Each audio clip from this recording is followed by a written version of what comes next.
So for Alabama, thus far this year, it's been a little bit quiet on the recruiting front, but today, that all changes because the Crimson Tide got a huge win in five-star cornerback, the number one cornerback in the nation, Jorden Edmonds. Today, we need to talk about why this is important, but we also need to have a conversation that no one is having.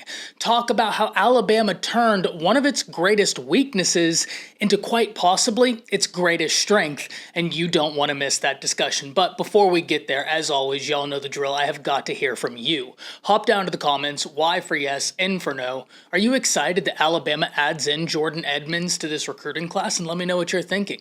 If you're new to the channel, be sure to subscribe, hit that bell notification as I do constant college football content. You don't want to miss any of it. And if you enjoyed the content, be sure to like and comment down below, as those interactions seem small, they are massive to content creators such as myself. But having said all that, let's jump right into this because this is an exciting day. As I started this video out saying, it's been a little bit quiet on the recruiting front for Alabama. However, Alabama has played host to some of the best football prospects in the nation, but today they get a big-time commitment. And not only a big-time commitment from the standpoint of how talented this guy is, and we'll start there. Whenever you can get a cornerback standing 6'2.5", 170 plus pounds, every recruiting service you look at, that's already a win.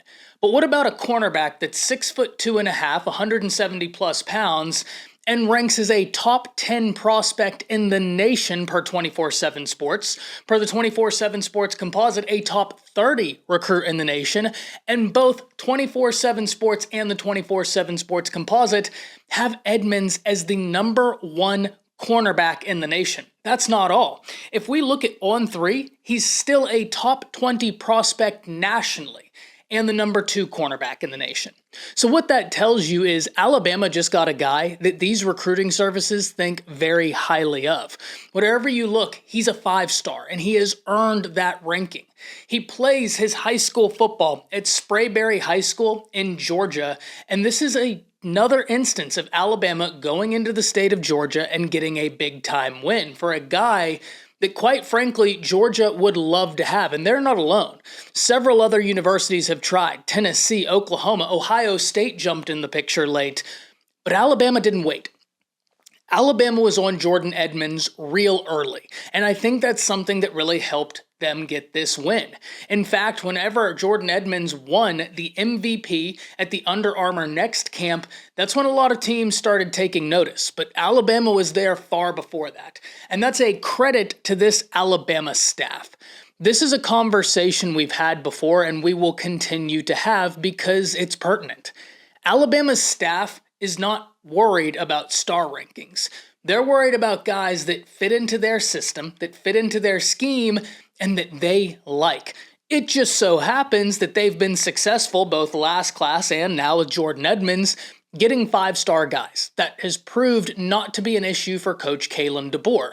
And whenever Nick Saban retired, there was a lot of talk that Alabama wasn't going to be able to recruit. We've talked about it time and time again. And if you are one of those people who didn't think Alabama would be able to recruit, let's be very honest. I think there were a lot of Alabama fans who were hopeful, who kept a brave face, but also wondered, what does this look like on the recruiting front without the GOAT, Nick Saban, who was a phenomenal recruiter along with an incredible developer and an all-time great coach, no matter the sport.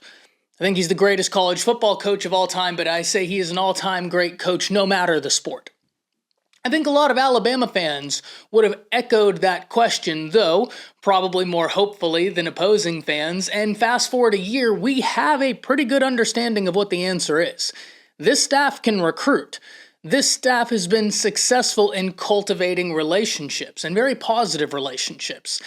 And in the era of NIL, I think that relationships can be overlooked.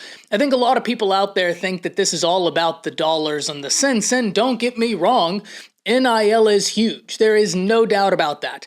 But it's not all about NIL right now. It's a lot about relationships as well. And I'm not saying that relationships are the number one priority for every recruit in the nation. Don't get me wrong, I don't know what the priority for every recruit in the nation is. What I am contending, though, is that relationships are still incredibly important and impactful to these recruits. I'll give you a quick example before we jump into why this is so interesting and the conversation, quite frankly, nobody's really having right now. But before we get there, we need to turn back to whenever Damani Jackson had committed to USC, and many people don't know this, he was a silent to Alabama. So Damani Jackson ends up going to USC. He jumps in the transfer portal and then goes to Alabama. Nick Saban retires and he says, hey, no, I'm still here. That is what I'm talking about. That is what relationships get you. And I would contend that now in the transfer portal era, even though we're here with NIL, relationships are as important as ever.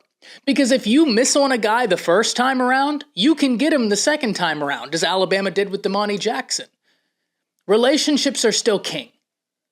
I'm not saying it's the only thing, but they still matter, and they matter a great deal.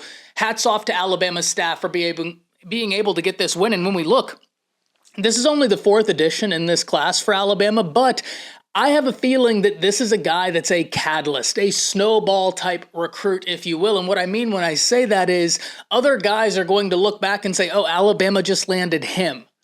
Got it. Yeah, let's see what we can work out. And to put it on top of that, Alabama's been very successful in getting in very highly ranked visitors, so I'm interested to see how this cascades from here. But now, we need to talk about the conversation that nobody is having, and that's Alabama turning what was a weakness for them just 1 year ago today into quite possibly its greatest strength. Because when Nick Saban retired, even Nick Saban himself stated, I have some concern about Alabama's secondary. Fast forward to the college football season right before it begins, most Alabama fans were curious, what does this secondary look like? Fast forward to the end of the season, you're sitting there saying, hey, this secondary is really good. Damani Jackson's returning. He just played his first full year of football since he was in high school. He looks like a guy that could grade out as a first rounder if he just replicates what he did last season. I think he'll be a first rounder. He certainly has the athletic ability. Now another year with Coach Mo, I think he's going to end up in that first round. You still have Deshaun Jones, who was really good whenever he came in and played. Zabian Brown is no longer a true freshman. He's a guy that's contributing. Keon Sabb on the back end is going to be getting healthier, going to be getting ready to play. But then you have Bray Hubbard, who came in relief of Sabb whenever he got hurt and was exceptional at that safety position. Zay Mincy, a guy from last year, 6'2" plus, can play any position in the secondary, but particularly is really intriguing to me at the safety, Husky, and Rover position because of the size, speed, and physicality he grants you. Then you fast forward. You get Dejoun Lee in the recruiting class, a 5-star defensive back who's come in and done nothing but impress everybody around that program. You can't hear about a practice and not hear about Dejoun Lee. Practice clips coming out, and he's guarding Alabama's best guys because he looks to be that good. Ivan Taylor comes into this recruiting class. He's already been talked about by some of the players as a guy who's real serious about getting better, as a guy who's real serious about working. Fast forward to this class. You have Jorden Edmonds. You have Zion Gibson, and lest we forget Chuck McDonald, who hasn't enrolled yet, but who will be there over the summer, who was a top 50 recruit nationally. A lot of people wondered what Alabama would look like post-Saban, and they didn't have the year they wanted to last year. So it's interesting to see what they're going to do this year. But even Saban himself was worried about that secondary, and now you sit back and look at this secondary, it's a strength, not to mention going in the transfer portal and getting one of the highest graded corners in the nation from last year, Cam Calhoun. Alabama has a ton of depth at this defensive back position. They have options. Red Morgan returns. He's no longer a freshman. Yes, you lose Malachi. That is a loss that hurts because of his experience, his leadership, but you feel good about your ability to try and replace what he can do on the field because Keon Sabb's there, because Bray Hubbard's there, because Zay Mincy's there, because Deshaun Jones is there, because Zay Mincy's there. You have all these different options. And that, to me, is the conversation nobody's having. is how impressive of a job Coach Mo Linguist has done since he has been named Alabama's defensive backs coach, taking what was the greatest weakness for Alabama and turning it into quite possibly Alabama's greatest strength. And he did it in the span of 1 year.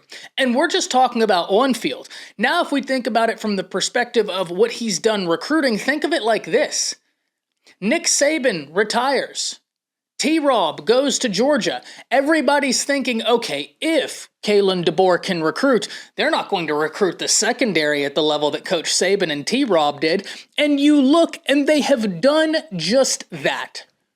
2 5-star defensive backs, 2 top 50 prospects in the nation playing cornerback, one of the best cornerbacks in the nation, Cam Calhoun transferring in, Keon Sabb transferring in, Ivan Taylor in the class, Cam Howard transferring in, retaining Damani.